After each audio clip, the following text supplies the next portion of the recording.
Sem problema, Liliana. Eu não vou fazer um resumo, mas vou colocar só algumas questões, Uhum. observações, aí você responde da maneira que você achar melhor.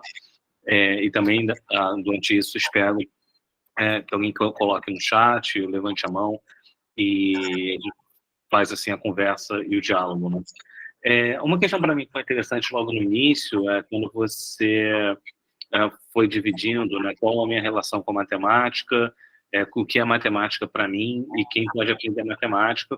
Então, de certa maneira, eu já sabia o caminhar que você faria na última pergunta, mas foi bem interessante relacionar com a sua formação, né, quando você falava justamente do processo de estar na sala de aula e estar no processo de formação enquanto professora na sala de aula. Você usou a palavra, não sei se você percebeu, mas você falou a palavra sadia, a relação que nós temos com a matemática ser sadia. E eu tenho percebido ao longo dos anos como algumas pessoas que estão, inclusive, na formação de professores, não têm uma relação sadia com a matemática. E muito se dá, acho que, pelo que você apresentou ao longo de hoje.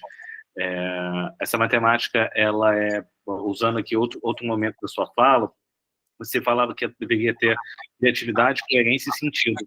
E a mesma relação que nós vemos no ensino básico, fundamental, médio, em que as pessoas, os alunos talvez sejam mais, no ensino básico, mais ousados ao falarem, porque eles dizem para você, mas isso não faz sentido, isso não tem sentido algum que você está fazendo, essas técnicas, essa memorização e tal, e eles te dão a oportunidade de, no seu erro, ir consertando junto com eles o processo.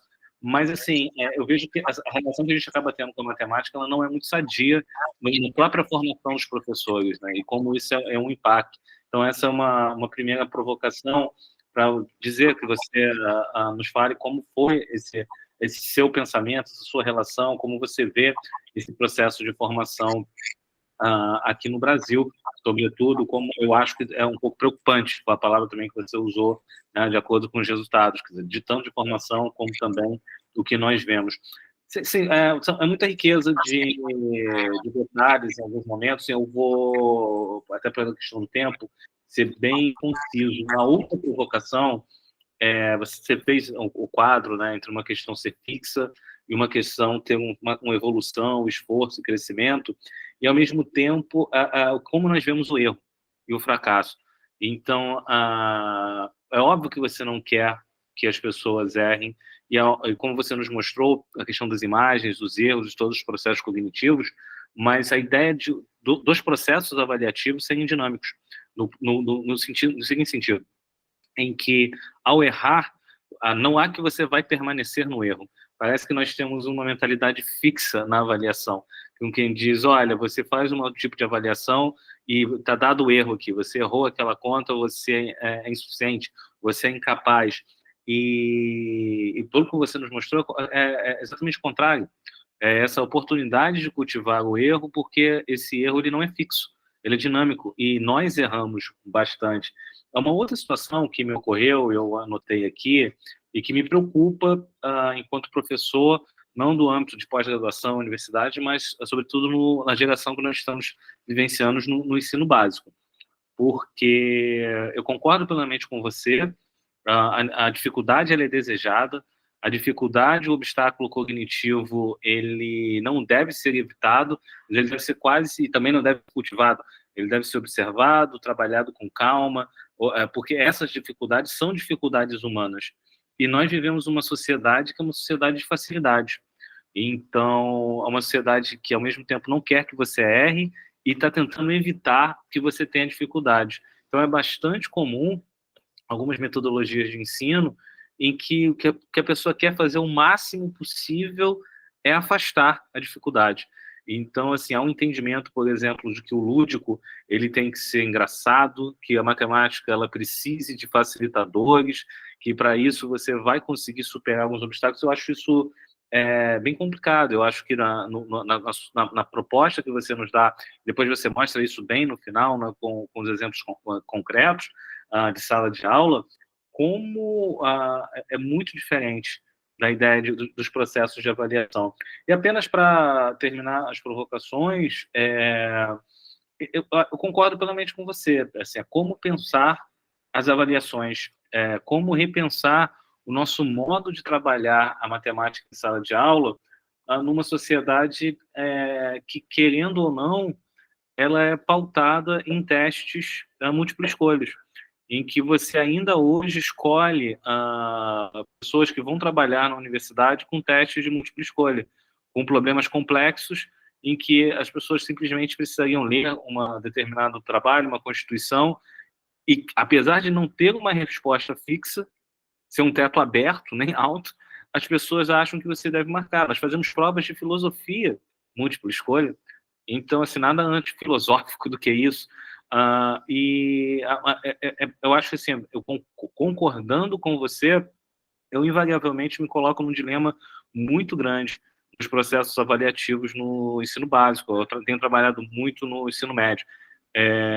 Como dar, ou como fazer, com o tempo que nós temos, com o currículo que nós temos, propostas abertas, mas com pessoas que invariavelmente não serão avaliadas por mim, serão avaliadas por testes padronizados, por testes em que, infelizmente, eles não precisam de profundidade, né? Então, assim, é uma situação bem, assim, eu diria, do ponto de vista social, cruel. E eu diria que seu trabalho é bastante importante porque ele lança à luz todas as falas que você hoje nos deu a questões que devem ser mudadas a longo prazo.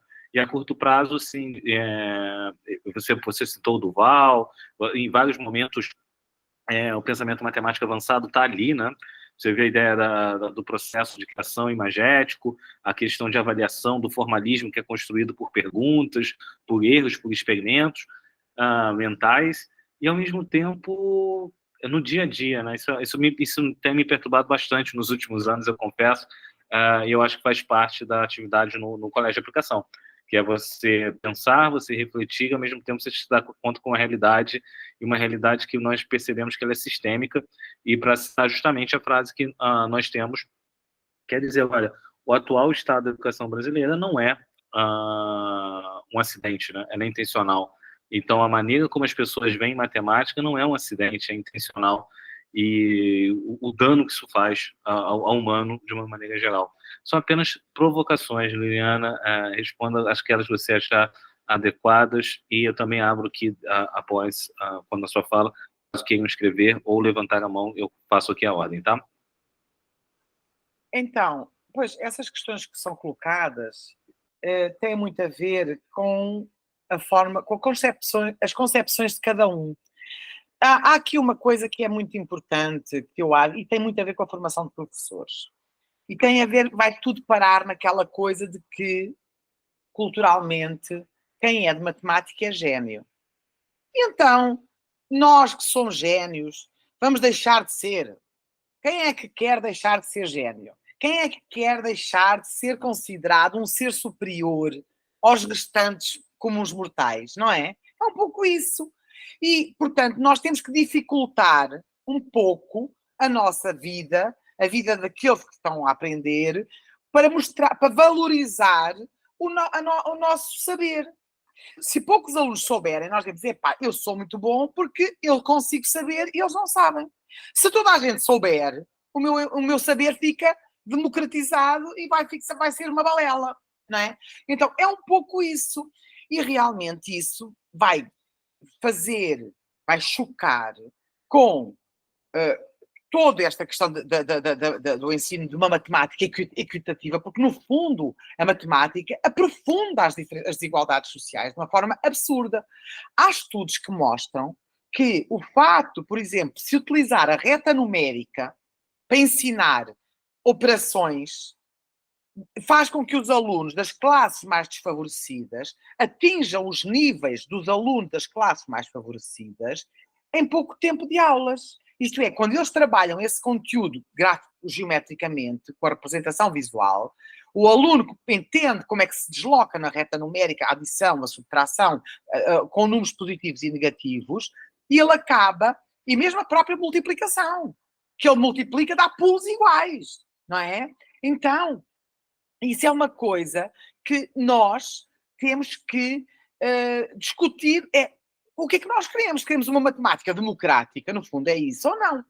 E aqui vamos parar noutra coisa, que é o ensino imediatista.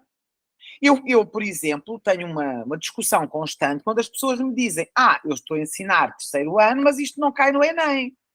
E eu digo: mas que eu estou nas tintas para o Enem, porque as finalidades da educação básica não são o Enem. Todos os documentos que norteiam a educação brasileira, e essa discussão eu já a tive em Portugal antes de vir para cá, todos os documentos, nenhum deles diz que a finalidade da educação básica preparar os alunos para o acesso à universidade. É preparar os alunos para a vida, não é? Para a cidadania. E eu não preparo alunos para a vida e para a cidadania com essa questão de responder questões de escolha múltipla rapidamente. Não, eu tenho que pensar profundamente nas coisas. E isso é um dos aspectos que eu acho muito importante, não é? Que enquanto nós formos subsidiários das universidades para fazer o ingresso das universidades, é complicado. É por isso que as crianças, quando estão no Fundamental 1, gostam de matemática, porque fazem atividades muito mais interessantes, que desenvolvem muito mais o raciocínio, mesmo que às vezes os professores de Fundamental 1 tenham dificuldade e que sejam de áreas que tenham dificuldade em trabalhar com certos conceitos matemáticos, eles têm uma preocupação maior no fazer sentido. Embora às vezes também não faça sentido para eles, não é?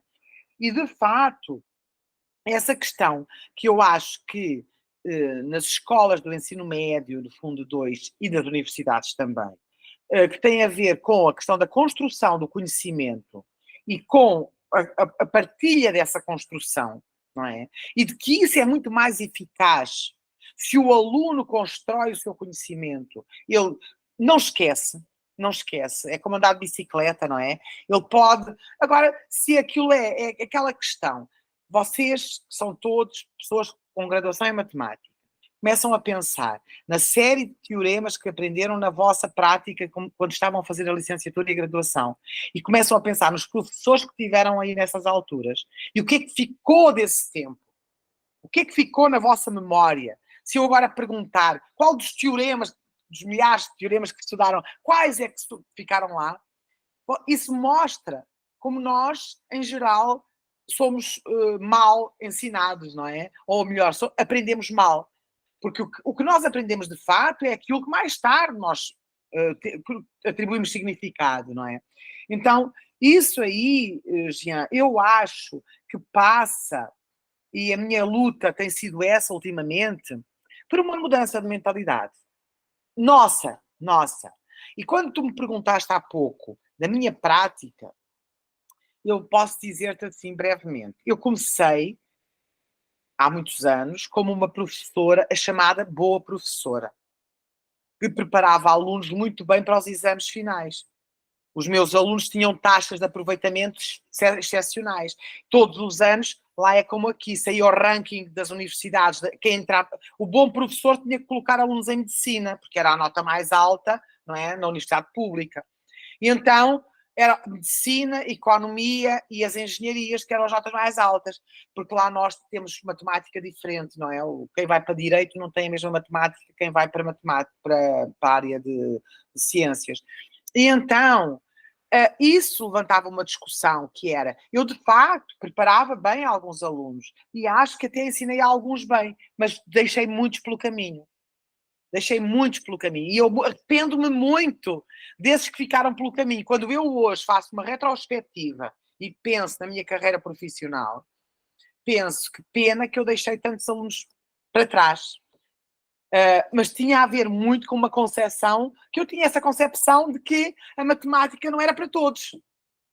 Eu achava, na minha inocente ignorância, que eu estava a fazer o melhor. E que a matemática, havia pessoas que não iriam para a matemática, não conseguiriam, pronto.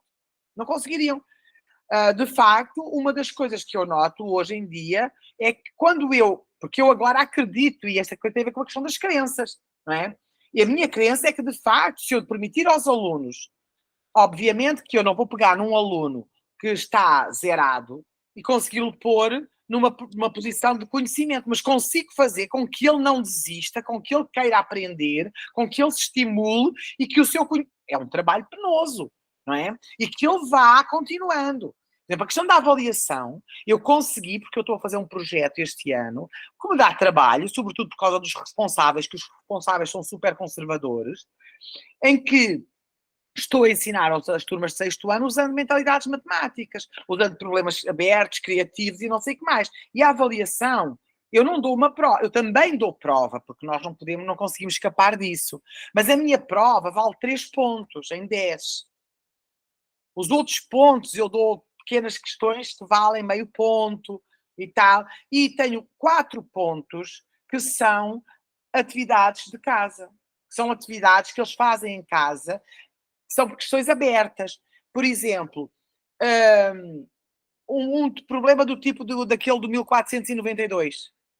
Mais simples, com menos questões. E eles apresentam. E eu depois vejo e digo, olha, agora vais continuar a pensar, vais pensar no outro a seguir. Corrijo, faço esse feedback, vejo o que é que está, até que ponto é que ele conseguiu ir. Será que não dá para fazer mais? Será que não dá para ir mais além? Não é? Então, isso é uma coisa que é muito morosa. E os alunos não estão habituados. E os alunos reagem mal também. Porque o aluno é imediatista, o aluno quer a percentagem. Eu hoje tive uma chatice antes de ir para aqui, com uma aluna, que é de mentalidade fixa, uma garota de mentalidade fixa, que estava muito indignada, porque ela teve na prova 2,5 de 3 e tinha tido... na outra, uma pequenina questão feita em aula, 0,45, que eu pus assim, coisa de 0,5. E ela estava, porque achava que estas atividades que eram malucas, que eu não devia de fazer assim, porque ela queria o quê? Ela queria que eu lhe desse receitas de multiplicar frações. Multiplicas no numerador, multiplica no denominador. Pá, pá, pá, pá. Pronto. Era isso que ela queria. E com fazer esse tipo de trabalho com os pais, com eles e não sei o quê, é penoso. E eu até admito que as pessoas desistam. Às vezes dá-me vontade de desistir. Mas depois tenho o contraponto. Vejo aquele aluno que conseguiu sair do buraco, do poço, não é? E consegue pouco a pouco ir vendo, não, eu vou conseguir, eu vou fazer, não vou desistir. E é assim, mas não é fácil. Não é fácil. Não, você falou 2 vezes, eu vou passar a palavra no Magyar, mas 2 questões, assim, eu concordo plenamente com você. Você está num grupo, por exemplo, que tem algumas pessoas aqui anti-ENEM, tá? Que o acordo é que a primeira pessoa que conseguir chegar no Ministério da Educação reformular o processo do ENEM de alguma maneira, justamente pelos efeitos danosos, eu acredito, não há outra palavra, no nosso processo, não digo pela nossa zona de conforto, você no Pedro II, nós no Instituto de Aplicação da UERJ e outras escolas, porque nós temos essa liberdade, ainda que, como você falou, e aí tem uma questão, uma relação pedagógica aí muito interessante, né? Que algumas pessoas acreditam, o centro da aula é o aluno, o centro da aula é o conteúdo. Na verdade, a aula não tem nenhum centro, né? Você tem vários centros de acordo com o argumento, com o contexto, com a experiência do que está acontecendo. Então, você faz acordos explícitos ou não explícitos durante a aula. E o que você tocou é muito verdadeiro. Vou dar 2 casos super... vou simplificar, mas exatamente o que aconteceu com você. Eu passo o que você acabou de dizer. Tem prova, mas a prova não tem o mesmo peso. As questões que são mais abertas, as questões que estimulam, elas estão ali também com peso, se não maior, mas igual, para mostrar, olha, você não precisa... E porque eu acho realmente que esse processo avaliativo ele é necessário no atual momento, mas ele é falho em muitas questões. Nós enfrentamos as mesmas questões. Alunos que querem, como você falou, a fórmula. Eu não quero assim. Eu prefiro que você me passe as fórmulas, eu memorize as fórmulas, eu aplique as fórmulas, enfim. E é bem bacana, 2 anos atrás eu tive uma conversa com um grupo de alunos, né, sobre isso, 2 alunas que falaram, olha, não compreendo, acho que fica mais difícil, eu prefiro, igual do livro, eu quero que seja daquela maneira, São muito... E é muito engraçado que na mesma turma, essas coisas que você vai sem saber, né? 2 semanas atrás, eu estava numa reunião de pais responsáveis, tinha uma pessoa me esperando. E eu disse, ué, tudo bem. Eu falei, oi, você não é mais o professor da minha turma, mas eu queria te agradecer muito, porque fulana gosta muito de você. Ela falava dos problemas que você levava, da maneira que os problemas eram tratados e como que aquilo estimulava o pensamento. Então, assim, é isso, é uma batalha contínua com um sistema que não nos favorece e, de longo prazo, essa tentativa gradual de mudança de mentalidade. Não para brincar com você, mas eu acho que é verdadeiro. É uma mudança de mentalidade de compreensão da matemática, de compreensão do processo educativo e como a matemática nos auxilia nesse processo. Maria, fale, senão eu vou continuar falando aqui, eu não paro. E a Liliana também, então aí a gente não sai. Liliana, obrigada, foi ótimo ver a tua apresentação aqui, se brindar a gente com essa palestra, né?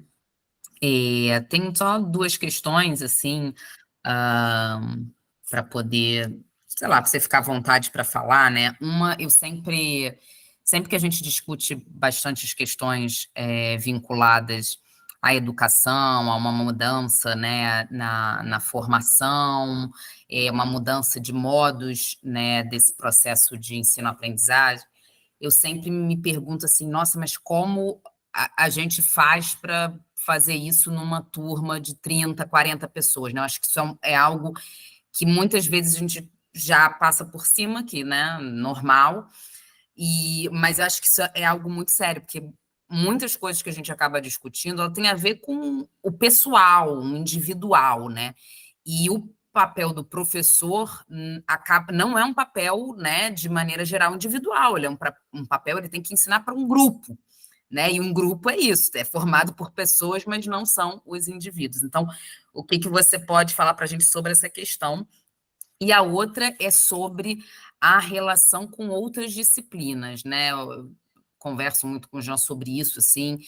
Eu sou de história e não tenho nenhum problema de dizer que eu sei que uma disciplina como português, né, língua portuguesa, é profundamente importante para a história, né? Não dá para você pensar efetivamente, se você for pensar a história como, né, você quer aproximar a história de uma outra mentalidade na educação básica, não nessa história factual, por exemplo, né? Numa história mesmo, num papel de historiador, no entendimento do que isso significa, é indispensável você estar ali grudado com a língua portuguesa. Isso é Então, assim, e eu acho que a matemática é o outro ponto disso, né? Ela acaba sendo uma disciplina muito basilar e a gente sabe que isso, às vezes, cria também muitas rixas entre os professores, as disciplinas. Então, tua experiência sobre isso e como lidar com essas outras disciplinas, como isso poderia ser feito para melhorar, né, esse processo de ensino-aprendizagem. Então, é interessante. Eu, quando escolhi o meu curso, estava hesitante entre História e Matemática. Então, eu acho e uma das coisas que me incomoda muito é ver essa dicotomia que fazem aqui no Brasil, aqui mais do que em qualquer outro lugar. Em Portugal não era tão forte.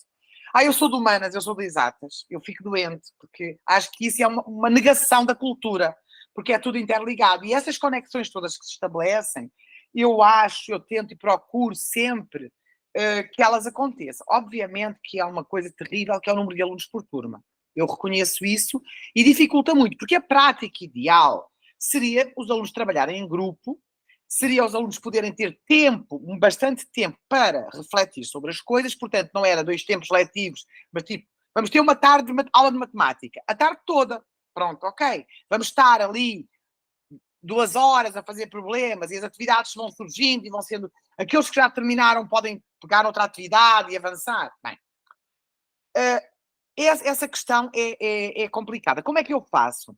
Eu faço os colegas dizem que nós estamos aqui no Brasil a tentar a tropicalizar as mentalidades matemáticas, porque, de facto, o que é utilizado nos Estados Unidos e em Inglaterra, certamente aqui a receita não é a mesma. Então, nós tentamos... O que é que eu tento fazer? Por exemplo, os alunos trabalham muito em dupla. Os alunos estão constantemente eles trocam, eles têm momentos em que eu dou uma atividade, a aula normalmente tem vários momentos. Um momento inicial ou dois, que são de atividades curtas, e a tal história do número do dia, pode ser uma conversa de pontos, uma conversa numérica, atividades de 10, 15 minutos para dar um ritmo à aula, porque também é daquelas coisas, está provado que nós não temos capacidade de atenção por mais de 15 minutos nas coisas, não é? É por isso que as conversas TED têm 15 minutos, não é por mais nada, não é? É porque nós só ouvimos, eu estava a falar isto tudo e estava a pensar, meu Deus, não tarda nada, o público vai todo embora, porque normalmente são 15 minutos que nós aguentamos sobre as coisas. E fazer essas atividades e depois dar até as atividades de piso baixo, teto alto, que a Carla colocou aqui no chat, não é? Que é o seguinte, essas atividades podem ser dadas a qualquer ano.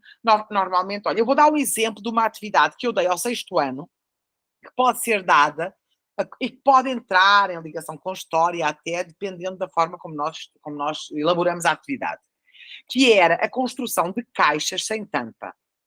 Eu posso contar uma história qualquer e pô-los a pesquisar a questão de como é que se fazia essa construção. No tempo tem a ver com as medidas de capacidade e podermos ir por aí fora. Mas pega num quadrado de 15 por 15, tá? E vais tirando um centímetro, um quadradinho em cada ponta. Primeiro tiras 1 por 1 e vais tirando e formando uma caixa sem tampa, tá? E aí vais perguntando o volume. Eu utilizei essa atividade para a introdução do conceito de volume. Utilizei uma folha quadriculada e aí eu perguntava quantos cubinhos que tenham face igual à quadriculazinha eu consigo encaixar nessa caixa. Depois, a seguir, vamos fazer outra caixa, só que a segunda caixa eu retiro 2 por 2 em cada canto, tá?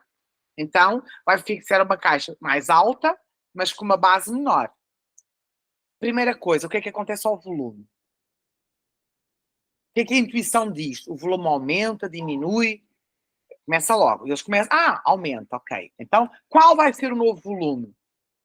Eles têm as caixinhas, vão comparar e vão vendo. Calculam depois. Tem 2 camadas agora. Aquela coisa tem que multiplicar por 2. Já tinham visto que a base era não sei quanto. E depois continuam. E 3 por 3. E depois, será que vai continuar sempre a aumentar? Depois, a certa altura, começa a descer muito rapidamente. E eles, inicialmente, eles dizem que vai aumentar, mas depois eles percebem que não. Não vai não, e tal. E depois, esta questão é 6º ano, que eles estão a aprender a calcular volumes de paralelepípedos, de blocos retangulares. E eles introduzem assim o conceito de volume, com os cubinhos lá dentro. Agora, como é que eu passo isto para o ensino médio?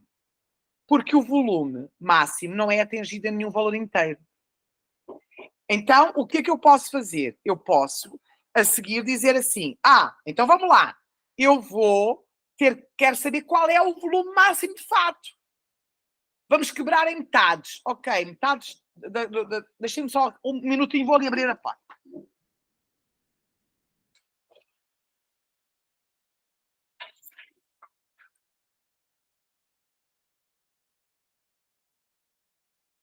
Desculpem esta interrupção. E aí vem metades. E aí eles vão fazer no 0,5. E, de facto, é acho que é no 3,5 e tal. E eles...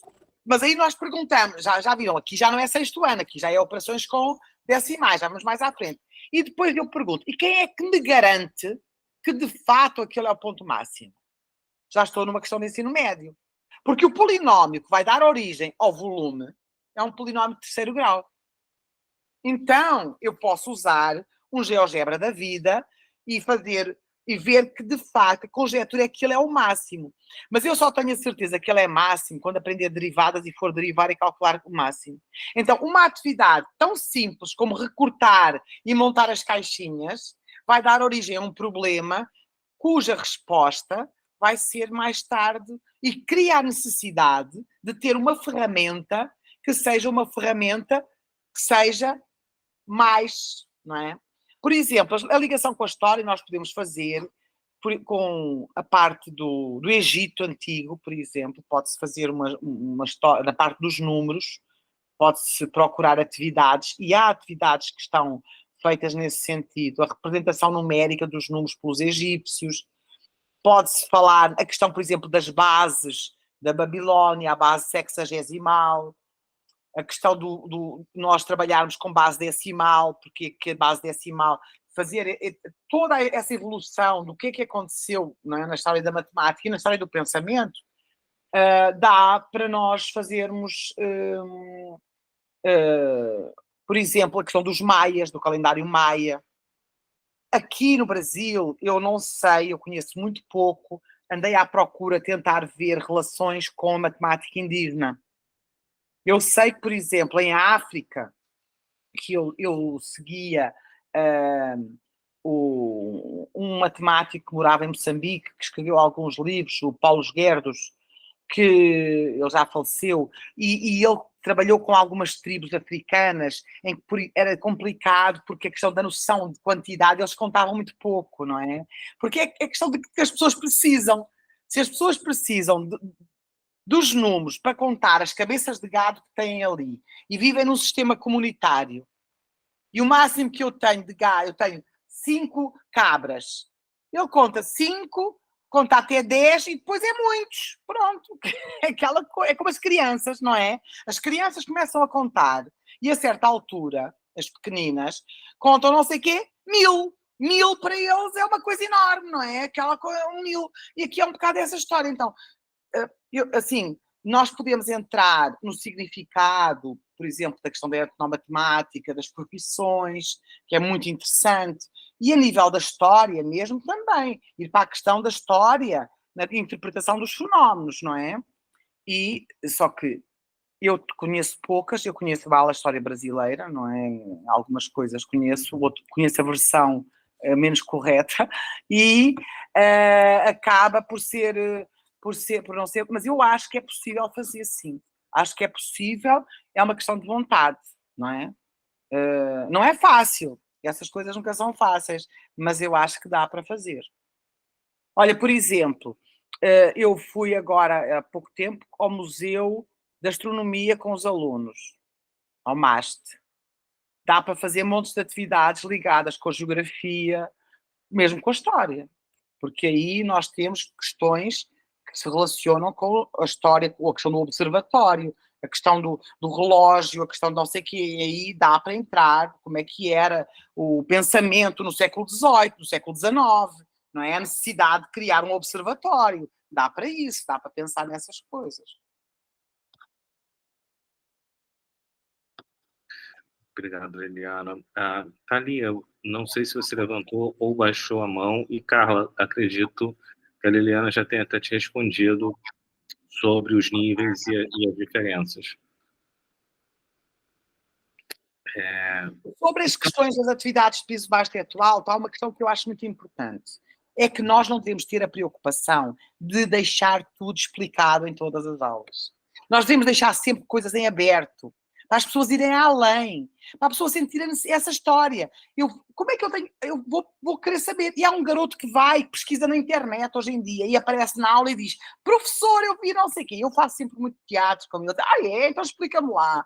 E não sei o quê. E eles ficam encantados por poderem fazer isso. Então, essa coisa de nós darmos atividades, há atividades que são propostas no site do YouCubed, e não só, há outros sites, há um site em inglês que eu gosto muito, que é ligado à Universidade de Cambridge, que é o NRICH, tem atividades maravilhosas, tem atividades que começam por ser dadas no jardim de infância.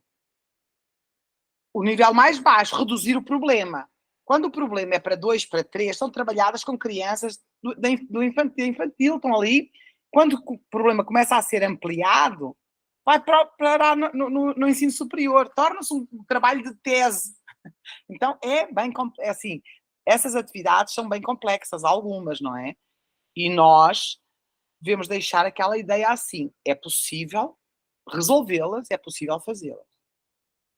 Algumas não damos as respostas todas a hoje. Gente, mas é isso mesmo. A nossa capacidade cognitiva, o nosso entendimento, não consegue absorver tudo. Há coisas que eu tenho, não é? A pessoa tem 12, 13 anos, não vai entender certas justificações filosóficas, certos princípios, só daqui a 10 anos, e às vezes nem nunca mais chega, não é? Porque, de fato, a nossa maturidade. Está ali, está-se a rir. Mas é isso. Então, Liliana, gostaria de te agradecer muito, adoramos, muito obrigado, e certamente a gente vai conversar mais. A Thalia, acho que ela... Ela vai querer falar. Isso, diga, Thalia. Desculpa, Jean, não queria te cortar. Não, só queria agradecer mesmo acho que por todos os pontos que você colocou, dava para a gente poder aqui falar bastante.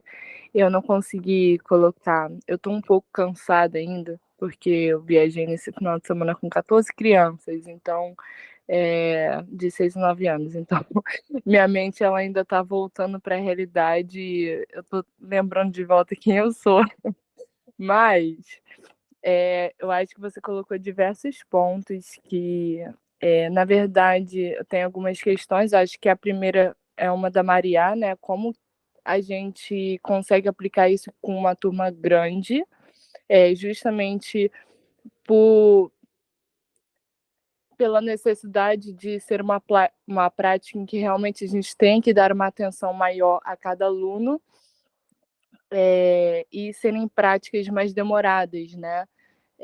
Eu fiquei pensando sobre isso e é algo que eu desejo fazer, mas às vezes eu fico pensando, nossa, será que o que eu estou pensando fazer é utópico? A gente tem que lutar contra o sistema, a gente tem que bailar entre a questão do que a gente... não só do que a gente quer aplicar, mas do que deveria ser aplicado e com a realidade que a gente tem hoje. Até mesmo para mim mesmo, eu fiquei pensando sobre a questão da velocidade, né? Geralmente as pessoas têm a impressão de que todo matemático tem que ser veloz. Meu pai, ele tem um raciocínio lógico muito bom, ele não completou o ensino médio, mas ele, como trabalha muito com conta lá no trabalho, ele tem esse raciocínio lógico rápido, e eu não, sou a lerdinha da família, mas ao mesmo tempo escolhi fazer matemática. E aí eu fico lidando com esse dilema, e até com a minha psicóloga, ela até explicou uma coisa para mim, né? Tipo, eu sou uma pessoa das ideias. Então, tipo assim, minha mente, ela flui ideia o tempo todo. E é por isso, talvez, que eu demore mais porque eu não sei... Até mesmo quando eu fui responder a sua segunda pergunta daquela atividade, tipo, eu já estava respondendo, mas ao mesmo tempo já surgiu uma outra ideia enquanto eu estava respondendo. Então, são muitos paradigmas que a gente precisa quebrar, né? E acho que minha maior questão é como que a gente pode aplicar isso numa realidade que é totalmente contramão ao que de como a matemática deveria ser desenvolvida, né? E eu te agradeço muito por fazer esse trabalho também, porque um passinho de cada vez faz diferença.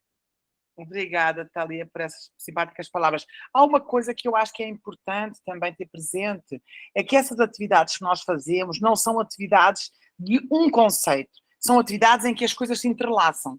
Então, isso é muito importante. Aquela prática, eu hoje tenho que ensinar as crianças a fazer isto, isto e isto, acaba por, está a entender? Acaba por não ser importante, porque elas hoje vão aprender isto, amanhã vão aprender aquilo e pronto, e a coisa vai se construindo. É por isso que é mais difícil, porque normalmente o que é que acontece?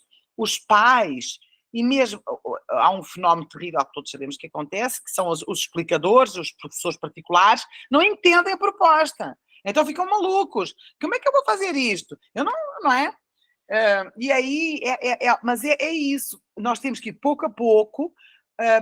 E eu sugiro assim, por exemplo, se a pessoa está no terreno, pode começar por fazer algumas práticas, algumas atividades que sejam tipo as conversas de pontos, o qual não pertence. Por exemplo, estamos a ensinar geometria, podemos pôr formas, mas podemos pôr do género umas formas cheias, umas só o contorno, um quadrilátero, um triângulo, os quadriláteros podem ser uns paralelogramos, um que não sejam paralelogramos, um convexo e os outros não convexos, coisas assim do género, para que eles sintam e que podem ir fazendo. E quando ele descobre, eu posso pensar de forma diferente do outro, gente, nós não temos que pensar todos igual. Isso é uma coisa que as pessoas não entendem.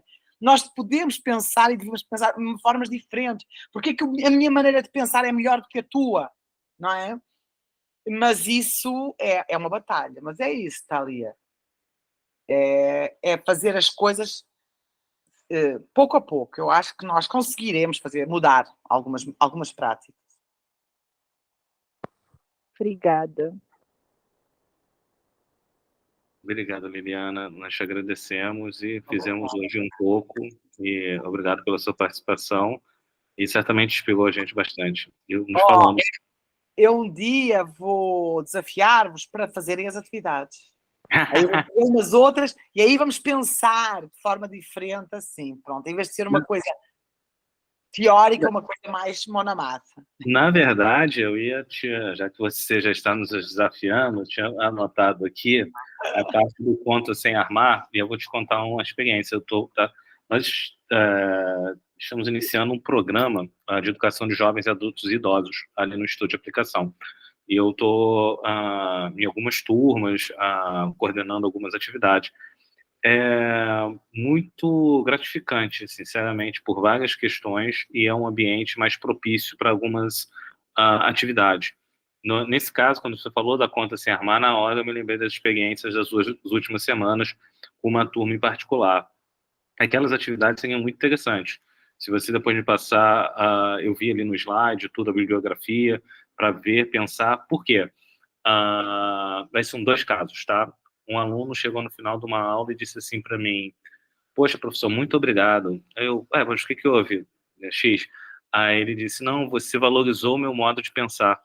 Quando eu estava na escola, eu fazia a conta dessa maneira e meu professor falava que o meu modo era o errado, era ruim. Aí quando eu falei para você, você foi lá no quadro, me mostrou e me explicou que, na verdade, eu estava ali. No fundo, ele fazia a conta olhando as casas decimais e, evidentemente, particionava, conseguia fazer as vírgulas, os centavos, de maneira muito mais rápida. Eu falei: não, tá certo. Não, tá certo. Esse foi um caso. Um outro caso, uma senhora, ela tinha umas determinadas atividades e ela sempre falava assim: eu não sei fazer conta armada, não sei fazer conta armada. E já tá bom, então vamos fazer sem armar. E aí foi fazendo uma série de coisas. Ela, tá, mas agora eu quero fazer conta armada.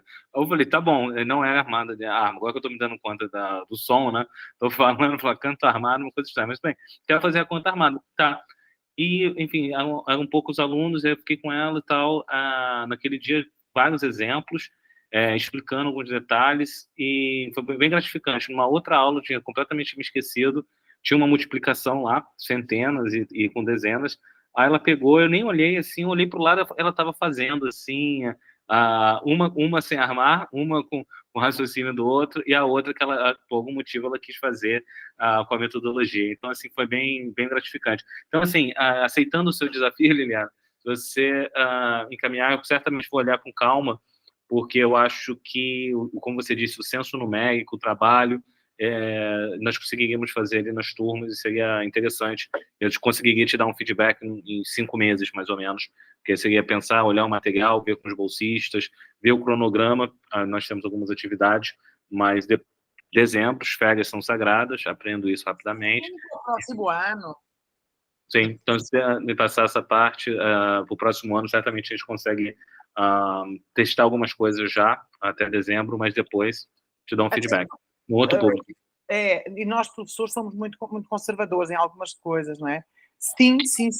O meu e-mail, eu tenho 2, posso pôr o profissional. Estou a pôr aqui no chat. Deixa-me cá pôr cp2.edu.br. A caixa costuma estar mais vazia. E tenho os slides, eu depois mando para o Jean, tá? Manda a apresentação para o Jean. E vê. Depois passa. E qualquer coisa, estou à disposição, é só mandar. Há muita atividade que é interessante, e sobretudo para essa questão dos mais velhos, é a questão de utilizar, Jean, a experiência de vida deles.